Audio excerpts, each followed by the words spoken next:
യുസ്തഹു ഖൗമുൻ മിൻ ഉമ്മത്തി, എന്റെ ഉമ്മത്തുകളിൽപ്പെട്ട ഒരു വിഭാഗം കോലം മരിക്കപ്പെടും. ഈ ആഖിരി സമാനി, കാലത്തിന്റെ അവസാനം. കിറദത്തൻ വ ഖനാസീറ, കൊരങ്ങന്മാരും പന്നികളുമായിട്ട് കോലം മരിക്കപ്പെടുകയുള്ളൂ. സഹാബത്ത് പേടിച്ചു.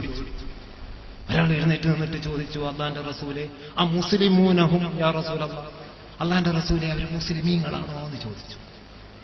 അപ്പൊ നബി സല്ലല്ലാഹു അലൈഹി വസല്ലം തങ്ങൾ പറഞ്ഞു, എന്താ സംശയം? ഞാൻ അതെ, യശ്ഹദൂന, അവർ സാക്ഷ്യം വഹിക്കും, അല്ലാ ഇലാഹ ഇല്ലല്ലാഹ്, അല്ലാഹു അല്ലാതെ ഇലാഹില്ല എന്ന്, വ അന്നീ റസൂലുള്ളാഹ്, ഞാൻ അല്ലാഹുവിന്റെ റസൂലാണ്.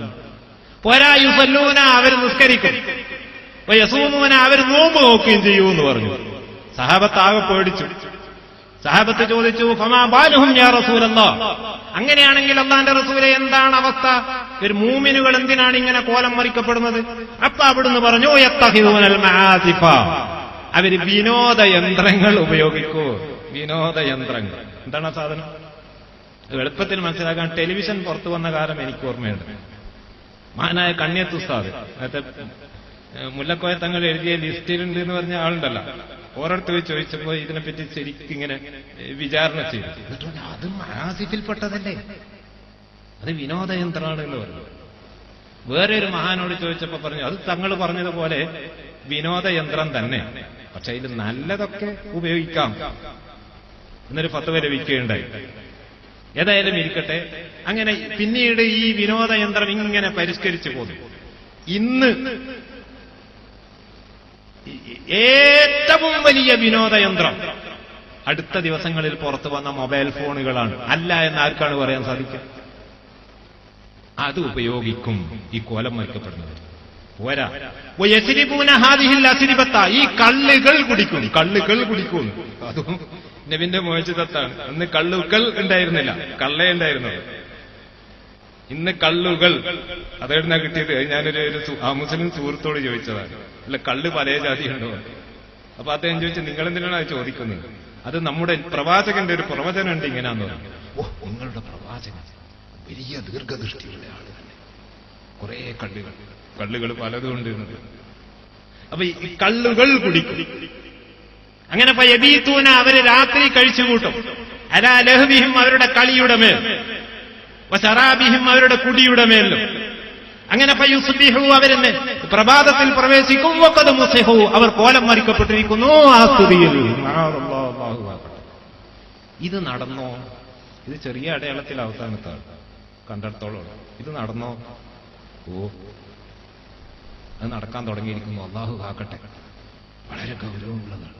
കോലം മറിക്കല് രണ്ട് ജാതിയാണ്. ഒന്ന് ഹഖീഖിയായ കോലം മറിക്കല്, മറ്റൊന്ന് മജാസിയായ കോലം മറിക്കല്. മിസ്കാത്തിന്റെ ഷറഹിൽ മിർക്കാത്തിൽ അത് എടുത്തുദ്ധരിക്കുന്നതായി കാണാം. ഹഖീഖിയായ കോലം മറിക്കൽ എന്ന് പറഞ്ഞാൽ ശരിക്ക് ആ ബാലും കാല് കയ്യിലുള്ള സാധനമായിട്ട് മാറിയല്ലേ. മജാസിയായ കോലം മറിക്കൽ ബുദ്ധിപരമായിട്ട് ഈ കഴുതകൾ പരങ്ങന്മാരൊക്കെ ആയിപ്പോയി. ഇന്നത് പരക്കെ സംഭവിച്ചു. ചില ചെറുപ്പക്കാര്, ചില യുവതികളെ കുറിച്ചൊക്കെ രക്ഷിതാക്കൾ കൂട്ടി വന്നിട്ട് ചില പരാതി പറയുകയാണ്. എത്രയോ അനുഭവങ്ങൾ. ഇത് SSLC കഴിയുന്നവരെ ഒരു തകരാറുണ്ടായിരുന്നു. ഇതിപ്പം മിണ്ടുന്നില്ല. അല്ലെങ്കിൽ ഇപ്പൊ ഇത് ആളുകളെ കൂട്ടത്തിൽ നിന്ന് ചെയ്യാൻ പറ്റാത്ത കാര്യങ്ങൾ ചെയ്യുന്നു. ഡിഗ്രി പാസ്സാകുന്നവരെ ഇതിന് ഒരു കുറവും ഉണ്ടായിരുന്നില്ല. അങ്ങനെയൊക്കെ പറഞ്ഞിട്ട് കേസ് പറഞ്ഞപ്പോൾ ഞങ്ങളിങ്ങനെ പരിശോധിച്ചു നോക്കുമ്പോൾ ഇത് ഒറ്റക്കാണ് അറയിൽ ഒരു റൂമിൽ താമസിക്കൽ. ആ റൂമിൽ കട്ടിലിന്റെ അടിയിൽ നിന്നൊക്കെ ചില കുപ്പികൾ ലഭിച്ചിട്ടുണ്ട്.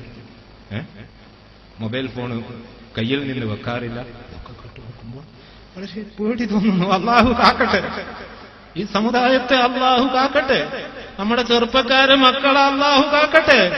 വളരെ ശ്രദ്ധിക്കേണ്ട ഒരു കാലഘട്ടത്തിലാണ് സുഹൃത്തുക്കളെ നാം ജീവിക്കുന്നത്. നമ്മൾ തമ്മിൽ തച്ച്, തമ്മിൽ കുലുമാലാക്കി, തമ്മിൽ ചീത്ത പറഞ്ഞൊക്കെ കഴിച്ചു കൂട്ടേണ്ട കാലമല്ല. എല്ലാ അഭിപ്രായ വ്യത്യാസങ്ങളും നിർത്തിവെച്ചുകൊണ്ട് മൂമിനുകൾ ഒറ്റക്കെട്ടായി നിലകൊള്ളണം. ഓരോ മഹല്ലത്തുകളും വളരെ സജീവമാകണം. അല്ലെങ്കിൽ നമ്മുടെ മക്കളായി, നമ്മുടെ യുവാക്കൾ നമ്മുടെ കയ്യിൽ നിന്ന് പോയി പോകും, നഷ്ടപ്പെട്ടു പോകും. ഈ സമുദായം ഒന്നുമല്ലാത്തതായി മാറിപ്പോകും. വളരെ സൂക്ഷിക്കണം. ആ ഹദീസിൽ പറഞ്ഞ ചില കാര്യങ്ങൾ, അത് നിസ്കരിക്കും, നോമ്പ് നോക്കും, അത്ഭുതപ്പെട്ടു പോകും. ഒരു നാട്ടിൽ നിന്ന് രാവിലെ ചില യുവാക്കൾ സ്വബൈ നിസ്കരിച്ചിട്ട് പോവുകയാണ്. പോകുമ്പോ ഹൗലിൽ നിന്ന് ചില കുപ്പികൾ എടുത്തിട്ട് പോകുന്നു. നോക്കുമ്പോ തണുപ്പിക്കാൻ വേണ്ടി വെച്ചതാണ്. ഏത് കുപ്പി എന്ന് പറയേണ്ടതില്ലല്ലോ. വീട്ടിൽ വെച്ച് ഫ്രിഡ്ജിൽ വെച്ചാൽ ഉമ്മമാര് കാണും. നമ്മളെ കുട്ടികളാണിത്, കുനൂത്ത് ഓതിയിട്ട് പോകുന്ന കുട്ടികൾ. വളരെ ശ്രദ്ധിക്കണം. ഇവിടെ തമ്മിൽ തച്ചി കുലുമാലുണ്ടാക്കി കുറെ മദ്രസകൾ ഉണ്ടാക്കി ഫിത്ന ഉണ്ടാക്കേണ്ട കാലമല്ല ഇത്. എല്ലാവരും ഒറ്റക്കെട്ടായി രംഗത്തിറങ്ങണം. മഹല്ലുകൾ വളരെ സജീവമാകണം. മൂമിനുകൾ വളരെ ശ്രദ്ധിക്കണം. അല്ലെങ്കിൽ നമ്മളെ മക്കള്, നമ്മളെ യുവാക്കൾ അത് ഒന്നുമല്ലാത്തതായി മാറിപ്പോകും. അല്ലാഹു ആകട്ടെ.